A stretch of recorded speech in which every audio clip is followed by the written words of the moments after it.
And welcome back to another podcast, ladies and gentlemen. This is No Sugar, No Cream, and it's the best podcast in Nashville. Woohoo! That we know of, to our knowledge. We are not saying that any other podcast is bad or good or whatever. We deny all knowledge, and we cling to that we know absolutely nothing about absolutely nothing. Guys, it's another podcast. It's Tuesday. It's almost 5 o'clock. We are a little slightly early. My host, Tim Wolf, and we are live and in the flesh and ready to go. We're even on air. We got an on air sign because we're live. Because we're live, guys. We're on air. Yes. Because we're live. On air. Thank you, Vanna White. Guys, it's a wonderful Tuesday. The weather has been cold and warm, then cold and warm. But it's felt like spring the last few days. Yes, it's been nice. It's been when very I do nice. my morning walk, which I did one this morning, and the birds were singing. Man, there's just something about a spring day when the weather is nice, not too hot, like just right around 70, just comfortable. And the birds are singing. The sun is shining. I mean, it's just great to be alive, Seth. Fabulous. I couldn't say it better myself. Tim, do you have any excitement coming up tomorrow? Or do you have any plans for tomorrow? Oh, my gosh. Yes. Ooh. In the morning, I go to B&A Airport, and I get on a plane, and I fly to my old stomping grounds, Boston.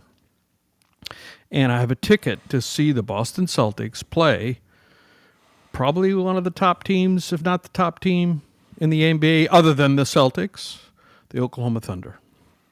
And, of course, the Warriors. There's the Warriors. The Warriors are awesome. They won last night.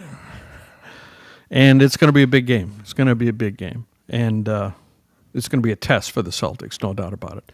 So I'm going there, and I'm going to be, and then my flight, well, I arrive in the morning, and I have a podcast tomorrow.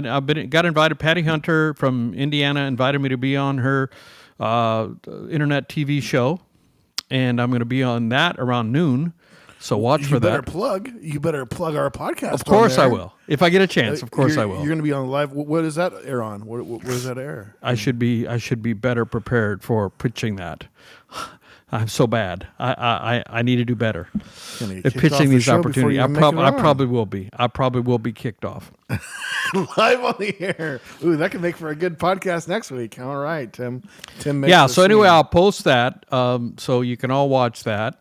And she invited me, reached out to me, and asked me to be on her show. And so we're going to talk about my music, and that's going to be exciting. And then I'm going to go. I mean, I lived in Boston way back in the day. And my second house that I ever bought was a townhouse, or was a condominium, not a townhouse. And I'm gonna get in it. And my plane doesn't go back till like 8 o'clock the next night. So I have almost 2 full days in Boston. Awesome. I am going to explore my old stomping grounds and go to places. I'm gonna get an Uber and go to where I used to live on Commonwealth Avenue and see what's there and see what's up. And try to, break into my old apartment. No, I'm just kidding. Please stand by. It's nostalgia. And see if the old sub shop that I used to eat there all the time is there. Most likely not. 30 years, you don't expect that to still be around. But, my old stomping grounds, where I spent about 4 years in Boston. And everybody might be wondering, why am I not going? Well, to put it simply, I am an undecisive loser. I did invite you. I'm quite certain I did, didn't I? Yes, we were planning on, it started with making us plans together, but I don't know, I've just kind of tried to keep March free and been undecisive what I want to do this month, and I go on I have open invitation to join my brother on his cruises at all times. He's doing back-to-back cruises right now. So I've thought about doing that, but then again, but whatever. It's all good. Well, Still might get. Yeah, to I would the game this enjoy year. your We'll see. company. We'll I'm see. gonna, I know. by myself. I But know. anyway, That'd be fun. I like be traveling fun. by myself. I yeah, I don't want know to. you. I want to. Well, I won't have an evening meal unless I do it late. But North End Italian restaurant, will be real close. All the stuff that I used to love about Boston. I mean, I'm just gonna go to our favorite restaurant and cry. I'm just here by myself. my hotel's walking distance from the garden, TD Garden. Nice. So I'm just maybe I'll do the Freedom Trail. Where you can go see all the the important parts in the development of our country before we even a country. That Boston was a very important city before 1776. Paul Revere, all that stuff. That was Paul Revere's ride. There wasn't One a Up by tea Land, Two party by Sea. there. Yeah, there was a tea party there. There was all have kinds some- of stuff. You gotta have some. Boston was quite important back in the day, and so there's a lot of history there. And the South Church, was it the South Church where they hung the light, one by land, two by sea, that kind of thing, which was really more in the reality of that. Paul Revere really didn't do all that, but somebody wrote a poem about him, and it became history. It became the history that we accept. Paul Revere really wasn't that big of a hero for the independence, but he's revered. He was a silversmith, so he was talented, but anyway. And I want to go ahead and apologize to whoever's sitting in front of Tim during the game when he says about 75% of the way through the game he's going to go, "Come on!" And the person in front of him will turn around and be like, "Sir, that was really loud and in my ear, and we're up by 25 points." Okay, Seth, can you describe me as a Celtics fan? I'm not demanding, am I? No, not at all. Not demanding. Demanding. Tim is nervous wreck the entire game, and they're up by 15 points with 2 minutes left, and he's like, "There's still a chance they could come back and beat us. There's still a chance." I'm like, "I'll take a bet on that one." He's a nervous wreck until those last dots. This is when he breathes us out. 30 seconds left, and they're up by 10. I think we got it. Hey, I was when I used to live in New York, and I admit I started going to Knicks games because I lived in Manhattan. Just go to Madison Square Garden, and I was at the game when Reggie Miller got 8 points in 8 seconds. So you just instantly go to that. I do. You I do. that. You're like, "Oh, I do. it could be Reggie done." Miller got 8 points in 8 seconds. Goodness gracious. And he was a stone cold killer, that guy. 2 threes and a 2. Yeah. 8 seconds. Yeah, that's crazy. That's crazy. Stole the ball twice. It must have, I don't remember exactly, but you're supposed to have a 24-second play clock, right? So he shouldn't have gotten the ball back. Okay, maybe he made a 3. Then he shouldn't have gotten the ball back for another 24 seconds. Or at least not twice. Stole the ball twice, Reggie Miller. And what a great three-point shooter. And he's since been eclipsed, by other Ray Allen eclipsed him as far as the most threes, and then your guy Steph Curry eclipsed Ray Allen. I mean, there are so many more threes being shot today. But back in the days, and last year, also by the eclipse, he was eclipsed. I think wasn't there an eclipse last year? I could be wrong. So three, and some say, and the Celtics are shooting more threes than any team ever has, and some saying it diminishes the game. I don't know. They say it's not as exciting as going toward the cup, but I don't know. You can say that, but it opens it up for some sweet dunks. And it sure does. It sure does. Yeah. Watching some of these guys throw some alley hoops. I mean, yeah. There's still plenty of entertainment. The game has radically changed, though. I mean, I have to say that I don't think Shaq would be the all-star, the highly revered player. Now, you can say that about many players, but Shaq specifically as a big man. Although I love Shaq. Shaq would be skinnier because he would have to be forced to move out of from underneath the net. Every 3 seconds he'd have to take a couple steps. Well, that rule has been the same, I'm sure. No, I think we looked it up. It changed that's a newer thing. The 3-second rule? Yeah, this came up in the podcast before. Oh, It happened like after the 90s. really? I think, Okay. yeah, we had this did discussion discuss here. that. Keep But talking anyway, and I'll look it up. his free throw shooting, he was like 50% from free throw. And, I think he hit 1 3 in his entire career or something like that. And now all the big men are expected to be able to hit threes and to be pretty good at the free throw line. And otherwise, you probably get benched, So I don't know of any big man all-star that are such pitiful free throw shooters as Shaq was. Now, I love Shaq. And my favorite, I love their show with Charles Barkley and the rapport they have. I mean, I love watching those guys and whatever snarky comments Charles is going to say and how Shaq will just shut him down with one line. I mean, that's my favorite sports show. So I love those guys. But I'm just being objective. I don't think Shaq would be as revered in today's NBA. No, I don't think so either. I mean, goodness, for one thing, like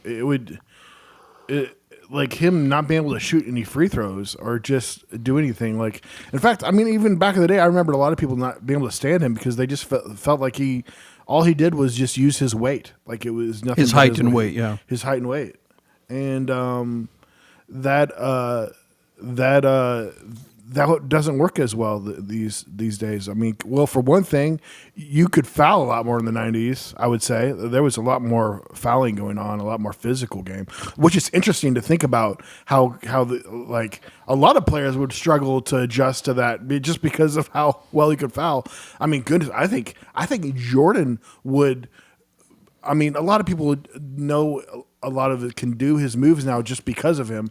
But like, if Jordan existed in a time period where there was less fouling going on, he could just even be doing crazy moves around people even more. I just had a panic attack. Let me just check and make sure audio is working. Okay, yeah, sure. You carry it. But guys, yeah, so we'll try to move on from NBA. We're talking about NBA. By the way, still, if you think we should do a separate podcast about just sports, send us a message. I mean, that would be something we'd like to do them for the future, especially once we can get to a place where this has a lot more viewers. Guys, thank you for watching still. While you're watching right now, if you don't mind, please share the podcast. Get it out to more people. Still our biggest audience is on Facebook, and then we're on Instagram. We're on YouTube and all that. But Audio is coming through. So. Tim did not pass out or anything, so I think his panic attack has subsided. Do you say panic attack? I'm with you. Like, do it, everything. How many have we done where we had no poop or sound? At whatever least you have to one. do. We had at least one where there was no sound. And I did one live stream, we started Tim Wolf and then- live stream, where there was no sound. So Yeah. And then we had some issues when we were doing our remote podcast. You had to delete one or two podcasts. yeah, it was so bad. The quality was so bad. Yeah. Like, so And- guys, feel free to always comment and say anything. Like, especially once we get more comments too, we'll make sure we have it right in front of us too, so we can interact with you guys. Yeah, that's answer anything, and 'cause even we'd like bring to be that people point, on. but We need to move to the level. I mean, we're slowly improving. we're Look, getting there. we got the on-air thing. We're on there, guys. And now we've changed the layout. We only have one camera, Yeah. so we're together in the same shot, and you can see our No Sugar No Cream. Yeah, if you go back to the first podcast, we did 2 camera shots, and And we were completely forgot facing this, but we were facing outwards. Opposite. It's like we had our backs to we each were other. like, yeah, I'm really enjoying the podcast today.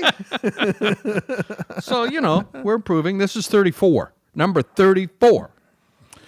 So we've been doing it for a little bit.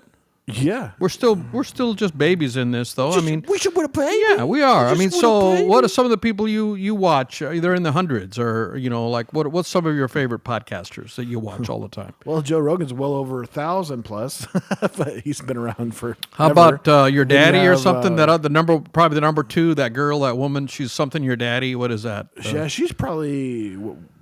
I mean, most podcasts probably only do one a week. I mean, Joe Rogan's a little bit of a freak when he pumps out probably 5+ a week, but I'd say the majority of podcasts are like us and do One a week. One a week. But we'd happily do if we were real popular. I mean, definitely worthwhile to do more than one a week.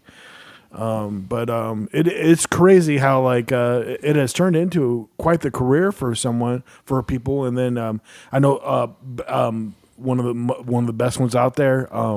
Bad Friends. You have Bobby Lee. Bobby Lee and what's the redheaded guy? Oh my gosh, he's also a comedian. They were friends, and that started out of kind of having an outlet for them to spend time together, and because Bobby Lee was having some drug issues and stuff, and so they started that together, and literally they get more viewers than most sitcoms. And it's usually like, they just employ like a small handful of people. But it was like, just think about it. Like on a sitcom, you probably have 50 people, 50 staff. Yeah. And they're bringing in that income too, because they're doing commercials and everything. It's insane. Yeah, the world has changed. I mean, and so I think I mentioned this on a previous podcast. There was a stat that I saw. I get a lot of different articles. I like to read deep dives, like I think I mentioned. I subscribe to some, like just a few dollars a month. Tim's always running in my face that he can read. I'm like, fifth grade level over here. Go ahead. And the article was comparing the revenue, or the budget, I should say, the production budget, or maybe it was the revenue stream. It was the revenue for YouTube influencers versus all of the TV shows and movies combined. And now YouTube people and that's just from being on YouTube. That doesn't include all the other money that they get from product endorsements and whatever else. There's more money. People are making more money as an aggregate sum from being a YouTube influencer, or whatever the term you want to call it. And that's for podcasts. That's just one of the outlets. I'm talking about overall right, YouTube. Right. There's more money being generated into people's pockets who are in front of a camera than the people that are in front of a camera doing movies and TV shows. And anyone who makes fun of a YouTuber and says that's not a legit career doesn't understand how the world has changed. And but not now. Now, on the other hand, my buddy and I, we shared a text, and today he said 50% of the people, if you ask the average teenager, even 20-something person, what their goal is, they want to be an influencer. They want to be a YouTuber. Now, you can't have 65% of the population being an influencer and a YouTuber. It's not going to happen. It's not going to work. But that's what they want to be. Well, when I was a kid, I wanted to be a baseball player. And obviously the odds were against me for that. So I quickly was dissuaded from that. My parents told me you can't, literally told me you can't do that. And so I was told that would not work for me when I was still single digits in age. Now, nobody's telling these kids, or not even kids, adults, that they can't do that. So they're still striving to do it. Heck, I'm still striving to do it. It's really interesting. It cracks me up when you talk about making money on YouTube and stuff. One of my favorite YouTube channels, Sailing is Sailing Zatara. It's by this family called the Whitakers that left the business life and regular life and took his family and bought a sailboat, started sailing, and now most of his kids, they're all teenagers now, and the two oldest are like 18 and up, and they were commenting on how people were saying their kids are lazy, which, first of all, you only see 10, 15 minutes of someone's filmed life, and you decide that you can evaluate that somebody's lazy off of a video. And the funny part is the two oldest sons both have YouTube channels and are making money off of their YouTube channels, edit and do all their own work. And they probably make more of the money than that person saying, "Oh, your child's lazy." I was like, they have no idea. I was like, just like YouTube is no work. Tim can tell you just when it comes to doing everything that he's doing, what it takes to be social media, and then you are on that with music. I mean, you're a musician, but you 100% know what it's like to be. When someone says they're what's the term, a YouTuber, not a creator, influencer, yeah, an influencer, creator, and that's what it is nowadays. That's be self-made. I mean, back in the day, you'd have to send your recording off, and now you can record it. You do everything everything in-house, release on big platforms like Spotify and Apple, and That's true. And That's true. It's nothing like what it used to. It's amazing. That's true. There are no gatekeepers, but So, that means that a lot of noise gets put out. and that's why they gave Mr. Beast $100 million to make a show on Amazon Prime. Yeah, he's a YouTuber that pulled And I himself guess up. they Started already greenlit season 2 and 3. Mr. Beast. One of his first. I mean, I know a little bit about him. He's quite young still. Is he even 25 yet? He's a little. I think he might be 26. And he started on YouTube. He wanted to be a YouTuber when he was quite young. And one of his first videos where he counted from 1 to 100,000 on camera. Was it 100,000? Mm-hmm. I mean, just basically filmed himself counting from 1 to 100,000. 1, 2, 3, 4. Which, why would anybody watch that? But after you get up to like a 10,000, I suppose, it's like, is he really going to keep doing that? I don't know. Do you know that story? That was one of the first things he did. That's just some of the weird things he did just to try and out. And I mean, he's got it down to a well-oiled machine, like what to do. And a lot of it has to do with even the clickbait or having the right clip.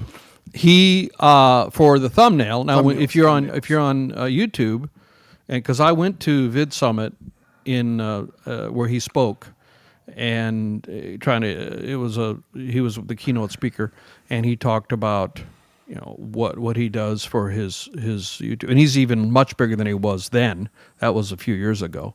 I think that was even that probably was 21. I forget the exact year. He was out in L.A. And he spends, the thumbnail is what you see, the static, non-moving representation of what the movie is, and you see that, and that's what decides when you're on YouTube, when you're thumbing through, what to click on. And the thumbnail is very important. You have to get somebody's attention, and you have to say, make them curious enough to click on that. And I always thought, well, you have to use a clip, you have to use a screenshot from your video. No. Mr. Beast, and I'm sure it's more now, back then he said he builds a completely different set specifically for the thumbnail. And he spends at least $10,000 for every thumbnail. Because he builds a specific set. It has nothing to do, it's not in the shot, but it's specifically, it's that attention grabber. To get people to click on the movie. Switch them at or times, click on the YouTube. It's so interesting. He just here recently having to deal with a lot of these executives and stuff. He straight out came. He didn't say who it was because I think he's met with a number of different large production companies, and they're wanting to. And then he ended up doing the Beast Games with Amazon. But he was saying how stupid some of these executives could be, just not even understanding just simple math and what he brings to the table. That they said, well, we worked with this guy that had 1 million views and had a group of 5-10 people.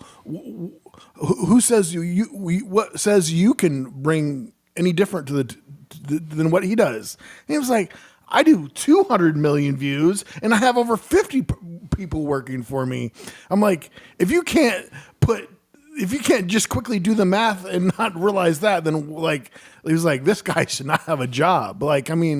It's simple to see what kind of difference. You're like, wow, 1 million views. Mr. Beast is in another galaxy, and nobody is even coming close to him right now. And after what he did with Mr. Beast games and everything, I just don't see anybody. He literally. His love for what he did surpassed out any money because he was pumping there at the beginning. Every single dime was going back in the company. He wasn't making any money for a while there until kind of his mother and people were like, all right, you gotta make a living. But I think even right now, things might change now that he's engaged. But he literally was living there at his facility. He has a whole apartment and stuff right there. Right there is. Well, I'm sure that's going to change now that he's married. Perhaps. Yeah, they're able to. He's making this big giant, or he's already has. I mean, in the video that was done at his facility, whatever, and he's got these big things where, when they're not using them. it's pretty funny. They'll probably be rented out to large studios. They're that big. So, which is, and he still does everything there in, I think South Carolina or whatever. So they're locally still in the same town that he grew up in or whatever. What a boon to that economy. Oh, for sure. I mean, Yeah, the facility that he built for Mr. Beast games that we watched, that's quite the big building. you probably could go through that town and go to another business, and if you don't run into somebody that's been in one of his games, you'll run into somebody that knows somebody that Sure. Yeah. It's hilarious. Well, Dave Chapelle also changed a town he's from in Ohio, right? Oh yeah, Didn't he fell in love with a little town, really small. I mean, I think it definitely was less than 40,000. And now here, just recently, this last year, he built a comedy store. He took an old firehouse and turned it into a nice comedy club. So that's pretty awesome. So yeah, I'd like to go up there. So that's I gotta look that up. It's not. I think that's less than 5 hours. That might be just 5 hours from here. Because yeah. All right, I want to take this opportunity to talk to you about a CD, an album. Welcome to part of the show where Tim talks to us about his music. Yes, so I have a new album coming out. It's called Born in South Dakota because I was born in South Dakota. And I've talked about it before in previous podcasts. And this will be my 4th full-length album. And it's coming out June 27th, which I selected that date to commemorate my late parents. That was to commemorate their anniversary. And they were together till death they parted. Born in South Dakota. And the CD for this release came today. Yep, we just did an unboxing. Just did an unboxing video. That is going to go up tomorrow. And this is the CD, and you can see it a bit. There's the inside. And if you're wondering, a CD is a device that you put in a CD player. Kids, are you watching? So even if you don't have a CD player, I'm offering this. But it's really cool. This is the biggest thing I miss about the CDs, and you hit it. All the writing on it. It's got all the credits, and there's some photos here from in the studio when we insert. An insert, yes, when we recorded it. And even if you don't have a CD player, you can buy. There's 3 versions that you can buy. The CD is only $4.99 in the pre-sale.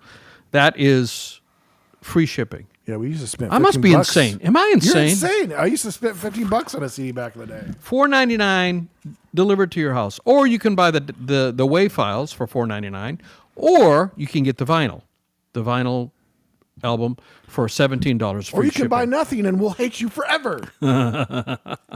So I'm going to put a link to this album. Whoop, I had it upside down. Link to this album in the comments after. It won't be there now, but it'll be there on the replay and so if you want to order it, I would love to send one out to you, but they won't be shipped out till the 27th. But why, you might say, why do it now? Why not wait till June 26th? Well, the reason is because we are doing behind the scenes for every song, and we've done 2 of them, and for the people that buy this, I will send them early exclusive access to these behind the scenes for each song. There's 9 songs on this album. We've done 2. We're going to do another one as soon as we're done with this podcast today. And I'm sending them out. And if you buy now, you'll get the last 7. Or actually, I haven't sent out the second one. So you get 8 of the 9. But as we go through them and I send them out, you'll get fewer and fewer of them. So the incentive is to do it sooner so you get more of the behind the scenes videos. And we bring no sugar, no cream humor, and the funniest man in Nashville is there making quips. So you want to get those. You don't want to miss those. So yeah, for only $4.99, you too can have the CD. Go get it now, right now, right now. All right. So what else? What else is new? What do you got? Just a little something. Somebody wanted to come play a visit. Oh boy. Oh boy. Just 1 second. Well, yeah, he's a little nervous. Chippy's here. Hello, Chippy. Sorry, he's a little angry. I'm not sure if he'll say much. He still hates you. Chippy, we talked about this. It's so weird having an angry therapist. I'm going to send him to counseling, really. I just share things that are going on, you know. That doesn't mean you need to hate Tim. I don't hate Tim. He's a great guy. Hello, Tim. Hey, Chippy. Sorry, my mouth's not working very well.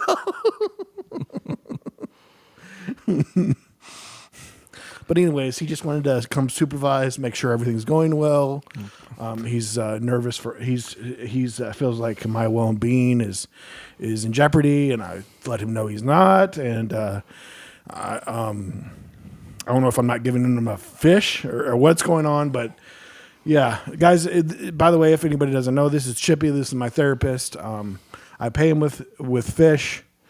He doesn't like Tim. He has a little bit of an anger issue, but hey, I just have to pay him with fish. So it's a really cheap therapist. My insurance doesn't cover it for some reason.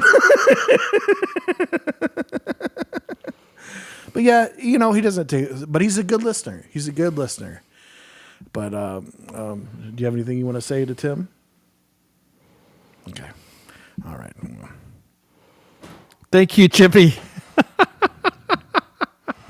I got to figure out how to move that mouth properly. It's so hard to move. I mean, I guess that's what happens when you pay $35 for a puppet. I was looking at other ones, like, I need one that opens better. You can't get your hand in there very well.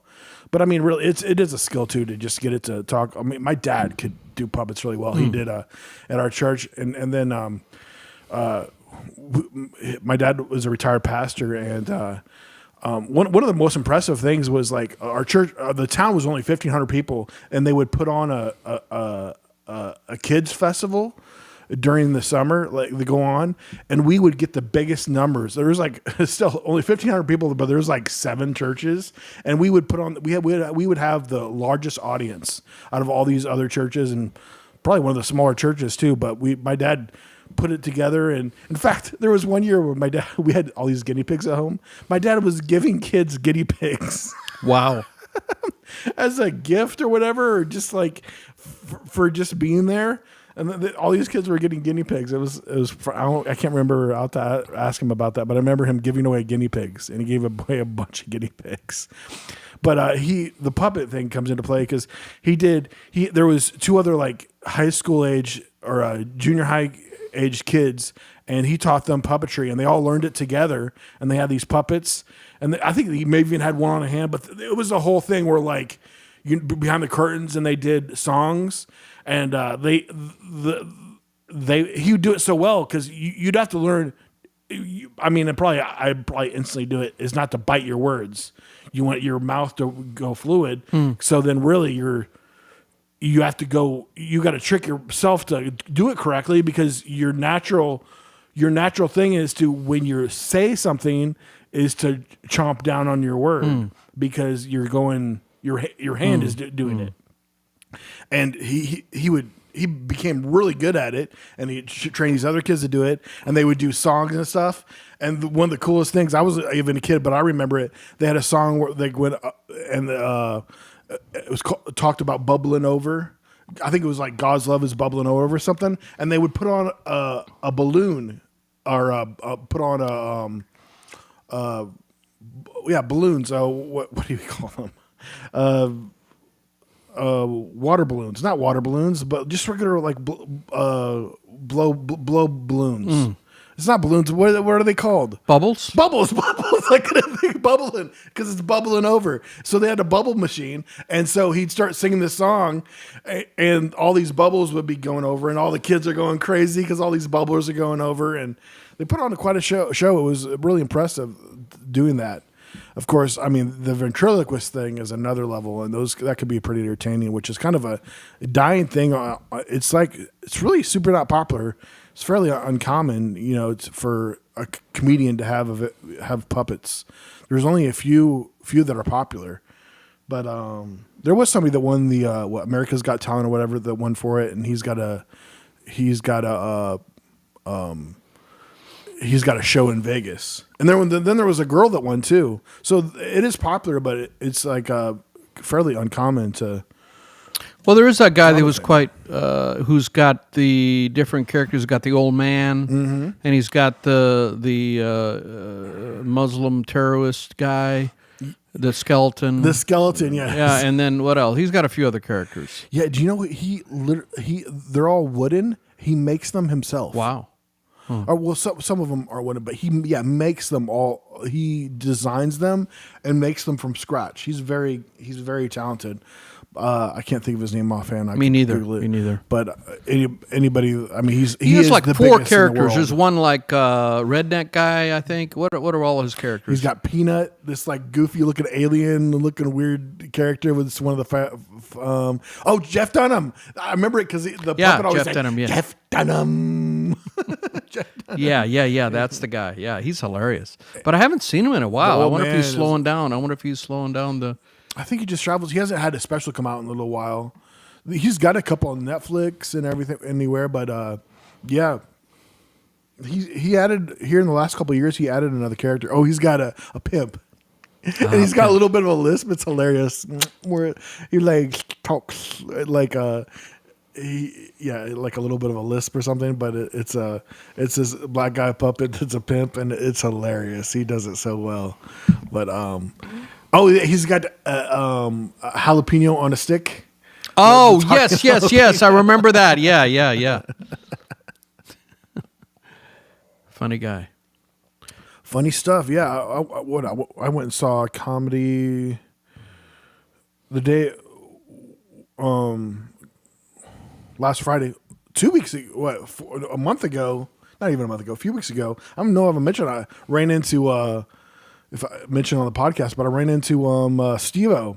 Steve-O was coming in. Yeah, you had said that. I don't know if I said on the podcast or not, but he was headed into a show, and he was just walking in. I'm like, I just gave him knuckles, and he almost looked at me like, "Should I know you?" I was like, but it was kind of funny. I didn't want to like, "Oh, I want your picture" or nothing, but I was just wanted to be really chill and I was like, fist bump isn't too big a deal to ask for, and he sat down there with his group and stuff, and but I mean, I'm a big fan of him. He puts out some really good YouTube videos, and he talks about a lot of what he's been through, and he documented really well on video a lot of the things and tricks he's done and crazy things he's done, and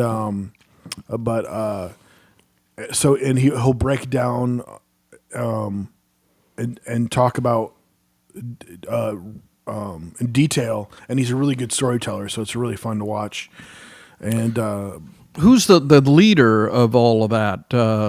Johnny Knoxville. I've heard he was severely injured recently.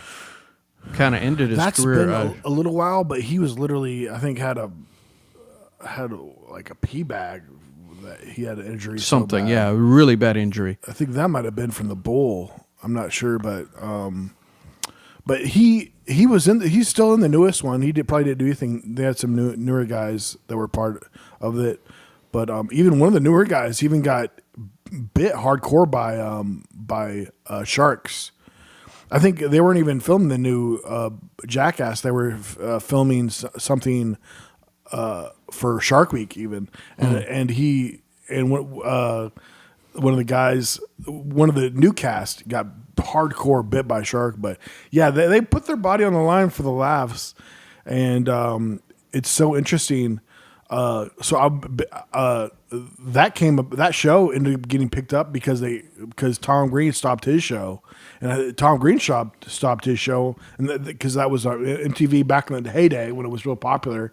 I'm a big Tom Green show, which there's a good documentary, and during COVID he moved back and has a farm now in Canada, but he was one of the first like pranksters, and he even pranked his family, pranked his parents, and did all kinds of crazy stuff. But then Jack, I guess I said it earlier, but we try not to say any bad words in this. Jack Booty. Jack Booty sounds so fun. There's been a new rebranding. That a lot of people took even from Tom Green show, which that was a show of the 90s, and he was from Canada, and he was even married to Drew Barrymore for a very short time, and made some big movies and stuff. But I got reacquainted with him because I was watching documentary, and in fact, he basically is kind of fitting for doing a podcast. He basically did the first ever live podcast. Back in the day when he was literally one of the first people to go live on the internet. Nobody had done it yet, and they were able to get able to figure it out, and he was literally there was no one else live on the internet, and he did his whole show live, and they had people call in, and he even got a fat bill because he had to have somebody to take care of all the dad and stuff, and he got some crazy $80,000 bill because it was like that. It was internet was expensive back then to run it and everything like that, and to do something that nobody else was doing, try to run something live, and just think we could just one button and you can go live from anywhere on the planet. Yeah. But he was, in fact, he inspired one of his guests to come on there and just be amazed how they were running everything was Joe Rogan. And Joe Rogan went on to start podcasting, and he was one of the original podcast people. But Tom Green was the original live show, kind of podcast live show on the internet. And now everything is on the internet, YouTube, and think about going live, and we're live right now. And Tom Green was the original person to do that in the late 90s.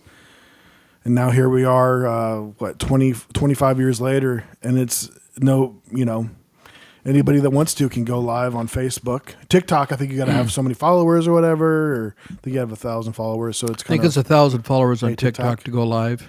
And on YouTube, I believe you can go with at whatever level you're at Facebook, right away. You can be live. No, Facebook you need 100, I think. Facebook you need 100. Or even for just a regular account. Because we haven't been able to go live on No Sugar No Cream Facebook because we only have 80 some. I guess we have to get to 100. So used to you just recording something. But we do it, yeah. And so that's what we do. I have more than 100 on my personal and on the Tim Wolf, which is my music artist, and so we go live on those. And then I just upload the video to No Sugar No Cream. But if we ever get to 100, well, when we get to 100 on No Sugar No Cream, we can go live on that. But No Sugar No Cream Facebook. Thanks for the Facebook audience. So that's the majority of all our views come from Facebook. So that's awesome. So we've been going live on No Sugar No Cream YouTube since day one because there's no minimum there. Yes, sir. But, and Instagram, well, I don't know what their minimum is, but I have thousands. So we go, I have more than whatever the minimum is. Is this episode 35? This is episode 34. 34. Episode 35 will be next week, and that will be, we officially gone 5 times past what the average podcast lasts. They say the average podcast lasts only seven episodes, but we're love doing it. So guys, we appreciate you guys watching it as always, and keep on listening. We'll keep on. Hey, as long as there's somebody watching, we'll keep on putting it out there for you guys. But please share the podcast as always, and tell your friends. And we'll be here next Tuesday, usually around 5 o'clock. But guys, thanks for watching, and we love you very much. Bye. Oh, I'm still live on everything. Oh, you just took me off just TikTok. Guys, Facebook, please share the podcast and like us on